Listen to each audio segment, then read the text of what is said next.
You know, LeBron James and the Lakers took a commanding 2-0 series lead over the Rockets on Tuesday. James has looked like the king against the Rockets so far in this series. He's recorded a double-double in Game 1, scored 28 in Game 2 to help propel the Lakers to that 2-0 series lead. This is the 25th time a LeBron James team has taken a 2-0 series lead. His team has won all 24 previous series. We now have Kenny the Jet Smith back with us. Are you encouraged by the Lakers or discouraged by the Rockets, Kenny?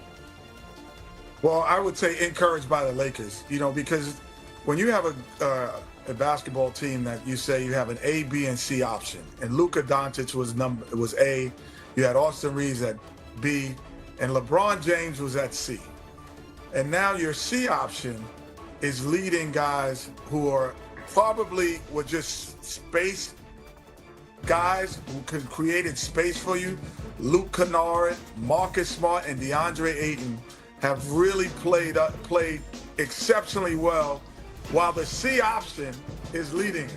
And I will say this, you talked about me being blasphemous earlier about talking about the Knicks, but LeBron James has moved a slight bit closer to the legacy of Michael Jordan in my mind, because this is incredible that a guy who's 41 years old is leading a team this way. Because if I was 25 years old and a 40-year-old walked into the park, I would be like, oh, this is an easy win today, because he cannot sustain the type of effort that he would need. But he is making three guys who were really just thought of to space the floor, mark and defend. Marcus Smart come and defend. Luke Kennard space the floor. And DeAndre and rim run. He has made them prominent offensive threats right now, which is incredible. We're running out of time, Kenny. I'll say this to you. Shockingly, I'm glad you're sitting down. I agree with you. He's moving closer to that GOAT status. I agree with you, because I think what he's done is phenomenal. To be on the Mount Rushmore of basketball as one of the top 4 players in the history of basketball, and to be deferential to Austin Reeves and Luka Doncic throughout the year, to play all 5 positions, even the center at one point in time, to a triple-double 1 minute, 30-piece another minute, doing whatever it takes to win. You can't say enough about LeBron James. He's been absolutely phenomenal. But the answer to this question is the disappointment in the Houston Rockets. I mean, you're 10 for 34. That's 29% on wide open threes in this series. You worked all year knowing you had lost Fred VanVleet. You never went out and got a point guard. You got Kevin Durant having nothing for you in the second half. This ain't chopped liver. This is KD Trey. This is one of the greatest snipers in the history of basketball. What the hell is going on? So you're looking at the Houston Rockets right now, coached by the great Ime Udoka, who's being out-coached by J.J. Redick at this particular moment in time, because J.J. Redick is finding switches and solutions and stuff like that and making adjustments, and Houston seems ill-equipped to do anything. What is Reed Shepherd, one of your best shooters, doing on the bench, even though he's not a great point guard? What is he doing on the bench for a chunk of time instead when you need shooters out there? There's a lot of questions about Houston right now. They're not looking good. They're not looking impressive. And if the Houston Rockets lose this series without Luka and without AR, that is an ultimate indictment against KD Trey, Kevin Durant. No doubt about it. Turning back the clock, leading the Lakers to a commanding 2-0 lead over the Rockets as the series heads back to Houston. Is this series over, Michael? I think so. LeBron, I mean, historically, and I know I'm leaning on what has happened, 24-0. That's not a small sample size. 24-0 in games and series in which his team leads 2-0. And if Kevin Durant, we don't know what affects that knee, the knee contusion are having. He scored 20 points in the first half.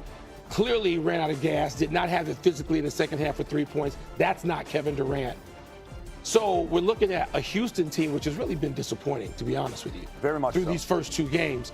LeBron, the question is, can LeBron do this and hold the fort until you get Doncic and Reeves back? That would really be important. This series goes so long. It goes longer than the Summer Olympics.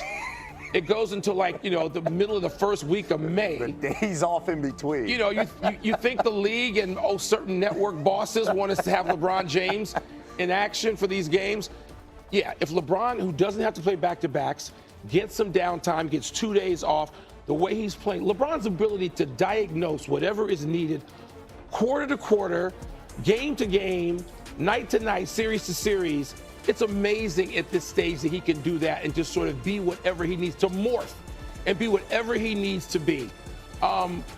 Look, even if they win this series, they get OKC next. Yeah, but potentially let's not look too far. You get Luka and Austin Reeves But back. even with Luka and Austin Reeves, they had all those guys. They went to OKC and got smacked. And that's when Luka got in the regular hurt. season. Yes, when they all of a sudden there was a hammy. So LeBron, there are no buts about what he's doing, how amazing it is.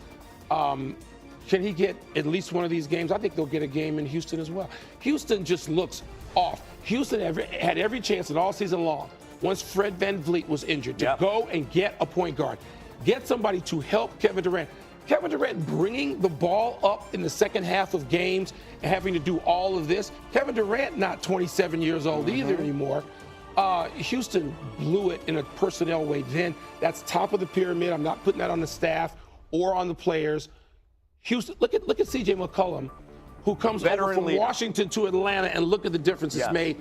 Houston needed a similar sort of acquisition, didn't get it, and they're paying the price. Kendrick Perkins brought it up yesterday. They don't like each other, and you could tell on the team. All right, Michael, thank you. So with the NBA, starting with Blazers, Spurs, where Victor Wembanyama currently going through concussion protocol. Wilbon, are the Spurs in trouble if Wemby is not available for Game 3 tomorrow night? Yes.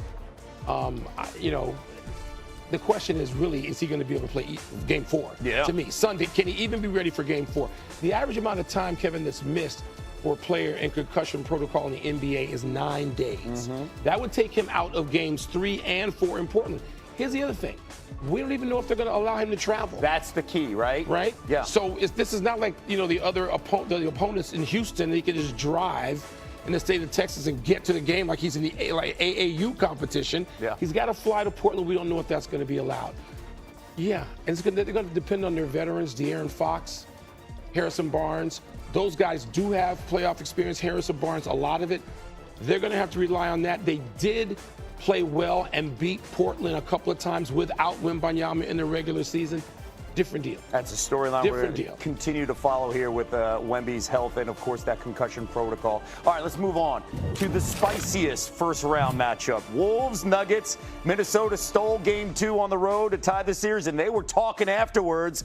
Michael, have the Wolves found the formula here to beat the Nuggets? Yes. We know that because they've already done it. They just did it a couple of years ago. Denver was defending champ, and the Timberwolves took them out. This is a legit rivalry. I don't know if this needs updating by one game, but these two teams are like 15-15 against each other in the last 30 games. They've played a ton of games against each other, and defensively, the Wolves are absolutely arrogant about what it is they think they can do. They have maybe the one player in Rudy Gobert who can actually deal with Joker some. He's not going to stop Joker. He's not. But the other night, he did a heck of a job against him in Game 2, and Minnesota got back in that. You can say, well, Joker just missed those shots. Wait a minute. Rudy Gobert has been Defensive Player of the Year, 4 times? Yep. He can hold his own. That